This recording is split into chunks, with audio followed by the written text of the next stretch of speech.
কংগ্ৰেছৰ চৰিত্ৰটোৱে তেনেকুৱা অসমীয়াৰ কাৰণে চিন্তা নকৰে। আজি মাননীয় মুখ্যমন্ত্ৰী ডাঙৰীয়া আগতে কৈছিলে পাকিস্তানৰ কথা লৈ কৈছিলে তেওঁ পাকিস্তানৰ প্ৰেমীহে প্ৰকৃততে। সেইকাৰণে আজি প্ৰমাণ কৰি দিলে যে তেওঁ নিজৰ অসমীয়া যদি অকণমান তেজ আছে তেতিয়াহ'লে তেওঁ যদি প্ৰকৃত আহোমৰ তেজ আছে তেওঁ নিজৰ আহোমৰ তেজটো অকণমান দেখুৱাই দিয়ক, তেতিয়া আমি গম পাম যে তেওঁ প্ৰকৃত অসমীয়া হয়। কংগ্ৰেছৰ চৰিত্ৰটোৱে তেনেকুৱা অসমীয়াৰ কাৰণে চিন্তা নকৰে। আজি মাননীয় মুখ্যমন্ত্ৰী ডাঙৰীয়া আগতে কৈছিলে পাকিস্তানৰ কথা লৈ কৈছিলে তেওঁ পাকিস্তানৰ প্ৰেমীহে প্ৰকৃততে। সেইকাৰণে আজি প্ৰমাণ কৰি দিলে যে তেওঁ নিজৰ অসমীয়া যদি অকণমান তেজ আছে তেতিয়াহ'লে তেওঁ যদি প্ৰকৃত আহোমৰ তেজ আছে তেওঁ নিজৰ আহোমৰ তেজটো অকণমান দেখুৱাই দিয়ক, তেতিয়া আমি গম পাম যে তেওঁ প্ৰকৃত অসমীয়া হয়।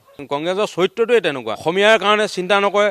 আজি মাননীয় মুখ্যমন্ত্ৰী ডাঙৰীয়া আগতে কৈছিলে পাকিস্তানৰ কথা লৈ কৈছিলে তেওঁ পাকিস্তানৰ প্ৰেমীহে প্ৰকৃততে। সেইকাৰণে আজি প্ৰমাণ কৰি দিলে যে তেওঁ নিজৰ অসমীয়া যদি অকণমান তেজ আছে তেতিয়াহ'লে তেওঁ যদি প্ৰকৃত আহোমৰ তেজ আছে তেওঁ নিজৰ আহোমৰ তেজটো অকণমান দেখুৱাই দিয়ক, তেতিয়া আমি গম পাম যে তেওঁ প্ৰকৃত অসমীয়া হয়।